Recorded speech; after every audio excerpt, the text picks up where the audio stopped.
आज हम जिस राज्य की यात्रा करने जा रहे हैं वहां पर भारत का सबसे अमीर मंदिर है।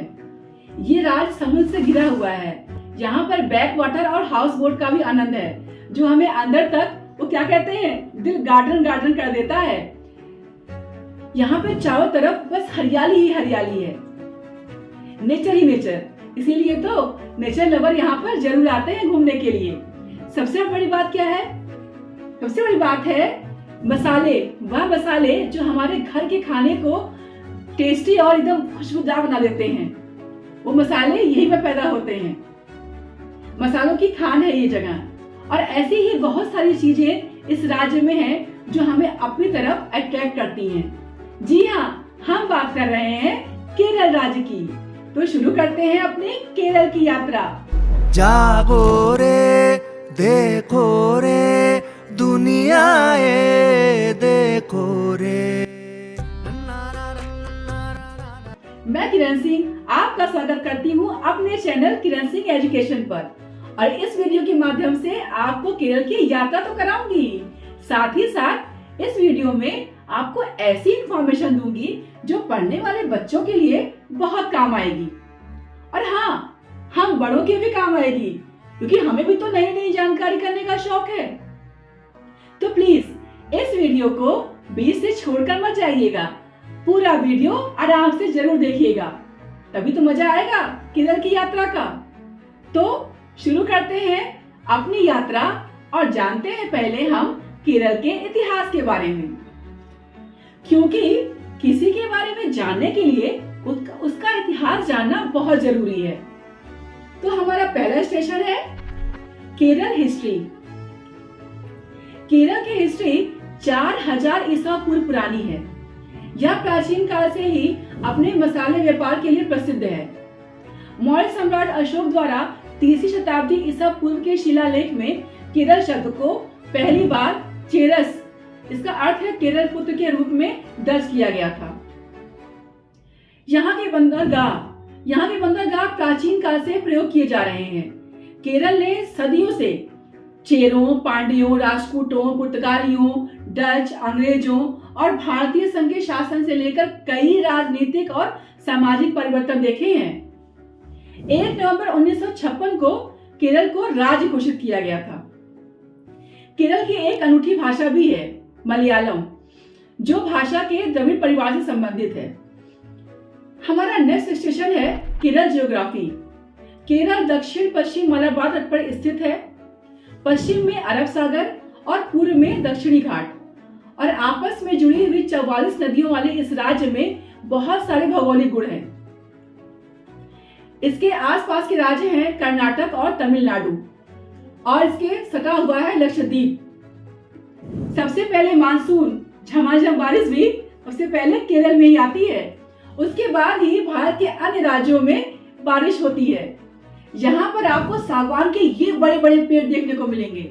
दुनिया में सबसे लंबा पेड़ यही पर तो है, इसीलिए दुनिया का एकमात्र सागवान संग्रहालय केरल में ही है। जब मैं घूमने गई थी ना, तो एक चीज को देखकर मुझे काफी अचंभा हुआ था। वह था बैम्बू राइस। चौंक गए ना? मैं भी ऐसे ही सुनकर चौंक गई थी कि बैम्बू राइस क्या होता है। यहाँ पर लोगों का कहना है कि जब बैम्बू यानी कि बांस जब 100 साल पुराना हो जाता है तो उसके बाद उसमें धान अपने आप उगने लगता है। बहुत ही कम मात्रा में होता है, इसी वजह से 100 साल बाद उगता है और इसी वजह से बहुत महंगा है, पर बहुत ही ज्यादा फायदेमंद। बड़ी बड़ी बीमारियों में इसको दवा की तरह लिया जाता है। चलिए अब चलते हैं हम अपने नेक्स्ट स्टेशन पर, केरल इकोनॉमी। यहाँ का आर्थिक स्रोत खेती है, जिसमें धान, नारियल, मसाले, चाय, कॉफी, चॉकलेट, मछली पालन, रबड़ की खेती, सागवान की लकड़ियां भी यहाँ से एक्सपोर्ट होती हैं। सबसे अमीर मंदिर यानी कि पद्मनाभम मंदिर है, जिसकी कुल संपत्ति $1 ट्रिलियन है। इस मंदिर की सालाना इनकम 500 करोड़ की होती है। वैसे तो सभी महिलाओं की पहली पसंद गोल्ड ही है, लेकिन केरल की महिलाएं भारत की अन्य महिलाओं से भी आगे हैं। सोने की खरीदारी में पूरे भारत में 20% महिलाएं केरल की ही हैं, जो सबसे ज्यादा सोना खरीदती हैं। चलिए अब हम आते हैं अपने नेक्स्ट स्टेशन पर। डेवलप केरल। यहाँ पर गांव में भी सिटी के जैसे वेल मेंटेन हॉस्पिटल हैं, इसीलिए तो यहाँ पर चाइल्ड बर्थ डेथ रेट सबसे कम है। भारत में सबसे ज्यादा इंटरनेशनल एयरपोर्ट केरल में ही है, जो कि संख्या में 4 है। कोच्चि, कन्नूर, कोझिकोड और त्रिवेंद्रपुरम। और सबसे अच्छी एयरपोर्ट कोच्चि है, जो कि पूरी तरह से सोलर पर चलने वाला एयरपोर्ट है। और पर्यावरण के प्रति योगदान के लिए संयुक्त राष्ट्र संघ ने इसे चैंपियन ऑफ द अर्थ की उपाधि दी है। चलिए चलते हैं हमारे नेक्स्ट स्टेशन पर। नो अबाउट केरला, जानते हैं केरल के बारे में और भी चीजें। केरल में लिटरेसी रेट के बारे में बात करें तो 1991 में केरल एक पूर्ण शिक्षित राज्य बन गया था। और अगर लड़का और लड़के के अनुपात के बारे में बात करें तो यहाँ पर 1000 लड़के पर 1084 लड़कियां हैं। केरल में महिलाओं की लिटरेसी रेट एशिया में सबसे ज्यादा है। और जनसंख्या की बात करें तो 3.46 करोड़ की जनसंख्या है और भारत में इसका 13वां स्थान है जनसंख्या के मामले में। सबसे छोटा हाईवे केरल में है, इसकी लंबाई 6 किलोमीटर है। सागवान सबसे पहले दुनिया में केरल में ही अंग्रेजों ने लगाया था, ये नोट करने वाली बात है। केरल में कोल्लम जिले में एक जटायु नेचर पार्क है, जो कि 65 एकड़ में फैला हुआ है। जटायु की जो स्टैचू है वो दुनिया की सबसे बड़ी बर्ड स्टैचू है। इसका स्ट्रक्चर 30,000 स्क्वायर फीट में बना है। यहाँ पर सबसे पहला church Saint Thomas Syro Malabar church है, जो कि 52 ईस्वी में सेंट थॉमस के द्वारा बनाया गया था। यहाँ पर भारत की सबसे पहली मस्जिद है चेरामन जामा मस्जिद, जिसे मलिक दिनार द्वारा 629 ईस्वी में बनाया गया था।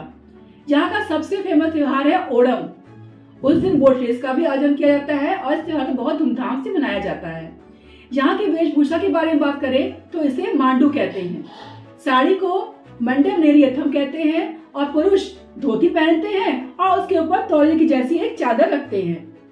यहाँ पर खाने में नादान, कोजी, वरूद और मछली लोगों को बहुत पसंद है।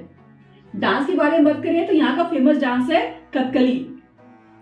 इसमें आंखों के माध्यम से भावनाओं को दर्शाया जाता है, जो देखने के योग्य होता है।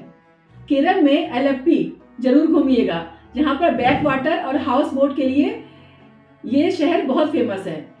टेकरी में आपको बहुत सारे कल्चरल प्रोग्राम देखने को मिलेंगे और यहाँ के जो जंगल है ना, उनके तो क्या ही कहने, वह तो आपका मन ही मोह लेंगे। और अगर आप केरल में पहाड़ और चाय के बागान देखना चाहते हैं तो मुन्नार आपके लिए सबसे बेस्ट रहेगा। वायनाड भी यहाँ का सबसे अच्छा प्लेस है घूमने के लिए। यहाँ पे केरल घूमने का सबसे अच्छा मौसम होता है नवंबर से लेकर के मार्च तक का। जब हम लोग गए थे तो हम लोग जनवरी में गए थे, उस समय बहुत अच्छा मौसम था, कहीं ऐसा नहीं घूम रहे हैं गर्मी हो रही हो, बहुत अच्छा कूल मौसम था, बढ़िया। ठीक है, तो अगर आप लोग घूमने जाएं तो ऐसे ही प्रोग्राम बनाइएगा। उम्मीद करती हूँ कि यह वीडियो आपको पसंद आया होगा और बहुत सारी इंफॉर्मेशन भी आपको मिली होगी। और हाँ, केरल से चॉकलेट, चाय, कॉफी और काली रंग की साड़ियां लाना मत भूलिएगा। धन्यवाद दोस्तों, फिर मिलते हैं अपने नेक्स्ट डेस्टिनेशन पर। तब तक के लिए गुड बाय।